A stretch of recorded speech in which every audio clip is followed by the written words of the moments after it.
The Gemara explains the process of birth, and it's amazing. The Gemara or the Midrash reveals that Paro, he is the one who revealed to the midwives in Egypt indication of how birth works.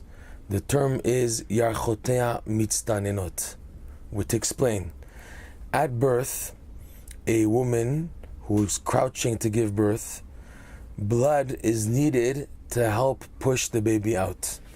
So the Gemara explains that this is what Pharaoh taught the midwives, how you can tell that a woman is about to give birth.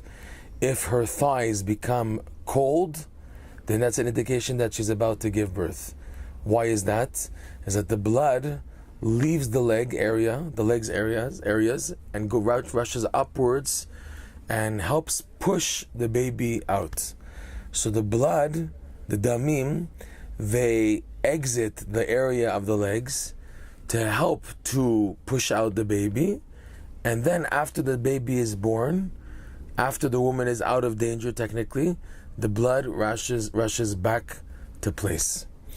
So Rabbi Nachman uses this idea and relates it to something else similar, an idea of giving birth to new Torah ideas. Those people involved in revealing Torah ideas, sages, Torah scholars, they need proper support in order to have their head available to develop Torah ideas. If now they're investing their lives like everybody else, running after their lives to earn a living, then there's no time for these new Torah insights to be developed. So the setup in Judaism is that Torah scholars normally are supported by supporters.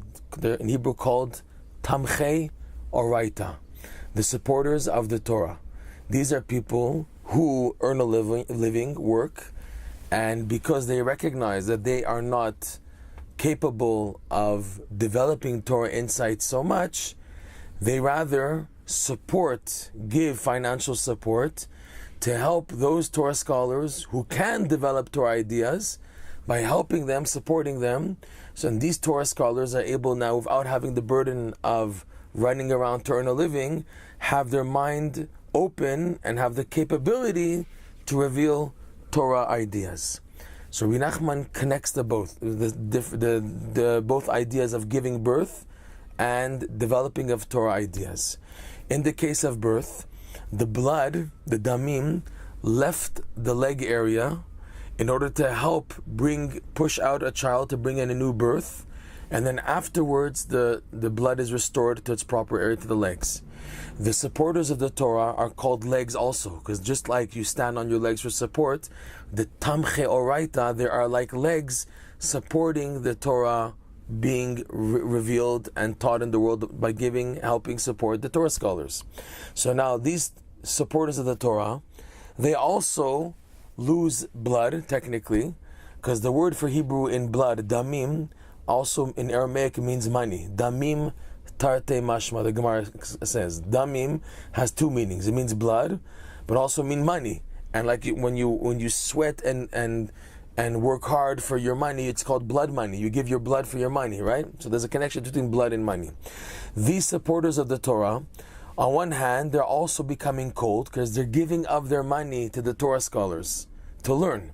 So they are mechaser, they are now diminishing their own money, their own blood.